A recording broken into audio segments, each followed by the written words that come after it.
Hi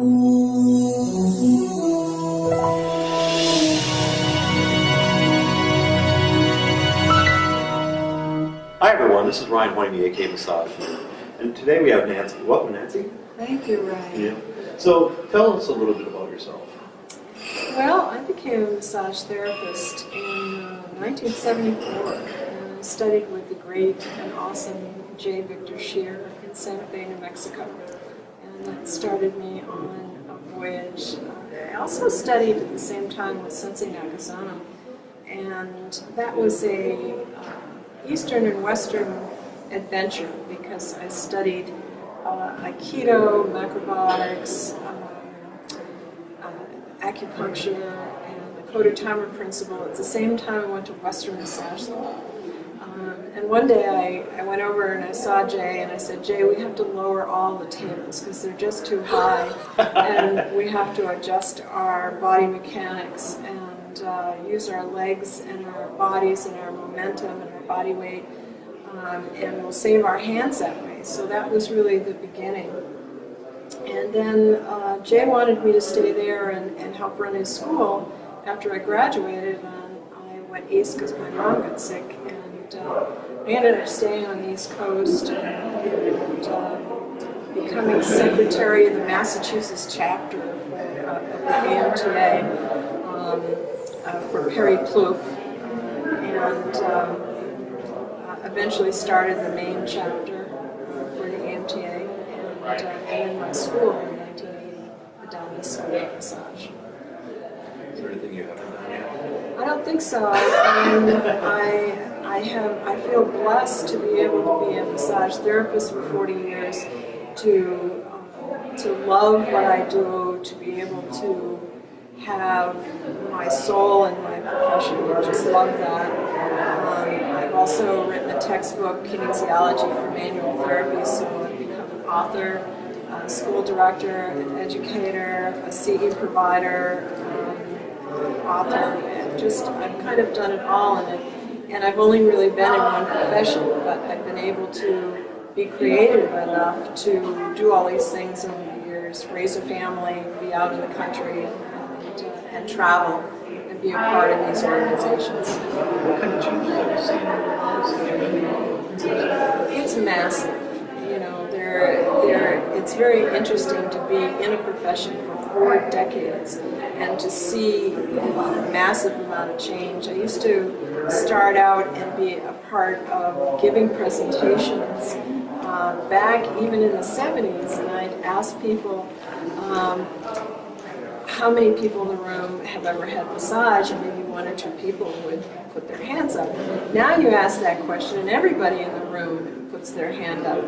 So that is pretty much one of the biggest changes, is that massage is a household word, and it's part of our culture now, where it wasn't in the 70s. And also, even though doctors don't necessarily refer, they don't necessarily not know about us. And secretively, they might have their wife, or they may participate in getting a massage, even though they may not know enough quite yet about how to refer to us well or how to integrate. But that said, there are so many different avenues where we're integrating, and maybe the fact is that we've slid in the back door of so many institutions and integrated in so many ways that we really don't know how we even did it. For instance, oncology and massage. You can't go into a hospital and get an application to be a massage therapist, but through a credentialing process, you're apt to be able to work on the oncology department and work with people who are receiving chemotherapy and give them massage. So it's interesting on how we are going in these different avenues and working with healthcare. Did you ever predict it in any way? I had a vision. I really did. And in the 80s, when I was on the board of the AMTA, we were changing tires at 55 miles per hour. And it went so fast. It was a roller coaster ride in so many ways.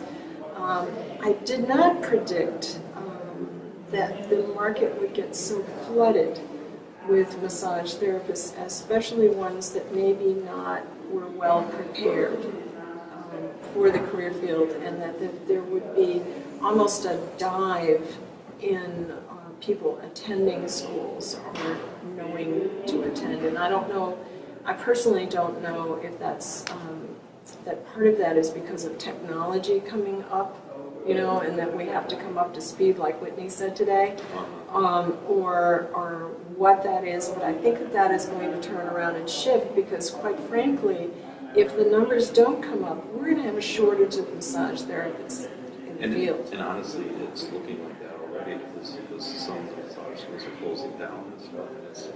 And I know a massage MD in the area where I live, and they actually want to open up another clinic, but there's not enough therapists for that area. That's absolutely true, and I actually have jobs that have come by my desk at my own school, and I can't fill them. So, you know, what does that tell you? When, you know, I had a panel the other day, a business panel, and I had a day spa owner come, and she said, I got 2 openings. You know, I can't wait till you graduate in a month. So I had automatic placement. It was, you know, it was really amazing. And what makes it a great instructor? Well, a great instructor has to have creativity and really love what they're doing. They have to be invested in the place that they're teaching, whether it's a CE provider or a school. And so they have to have all the pieces. They have to be detailed oriented and do the paperwork and build the course objectives and make it clear for the student what it is that they're going to learn, and be able to project that in a way that adult learners can take that in and make it exciting. And that's a lot of hard work. It's not just punching it. No, it's not. You have to constantly, because I remember for myself when I first started, I was reading every single thing I could get my hands on, just because I wanted to stay way ahead of the students. Absolutely, absolutely. What makes a great student? Oh, one with an open mind. You know, if I had the ability to say, this is the student that I want, I would want one that had no judgment up front, that was willing to be an open vessel and to be enthusiastic. And in some ways, students in school are very different from your CE provider students that take those continuing education courses, because they are already therapists and know what they're lacking, and then they're looking for the education that will help them bump that up and help to move their course forward. Students in a massage school don't know what they're missing yet, and they don't know that their education really is good until they get out. And you know, I get texts and emails and messages from my graduates about 5 or 6 years down the road. They say, you know what? Thank you for the education that you gave me, because I know now it was really good. You know, because they have something to measure it against. Yeah, especially when they talk to other therapists when they get out in the field too. Exactly, and also their measure of success. Do they have clients? Are they getting clients? Are they able to have a career and you know, take care of themselves in the career field? Yeah. And then you're part of the Alliance then? I am. I'm a founding member of the Alliance for Massage Therapy Education, and for the last 3 conferences, I've been on the committee. The last 2, I've been on the conference planning committee as chair. So I've been planning these conferences for 2 conferences, which is why you didn't see me last time at all. You're way too, yeah. Because I was way too busy, and obviously this would be the only way I could get here is if I was actually in between. Had to flag you down, basically. And where do you see the future of the Alliance going? I'm very excited with many different aspects of the Alliance. One of them is the event called Meet the Authors, which was my brainchild. The fact that we had so many authors coming together, over 20 each time, that have written textbooks and are active and creative and are part of the vision of the future. And I would like to see the authors and the publishers and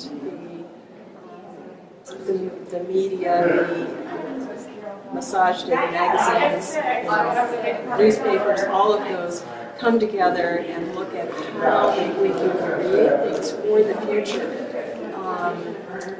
Articles and what is missing in our future, how to teach people to write and what publishers are looking for and what is missing within the educational aspects of massage therapy in the industry.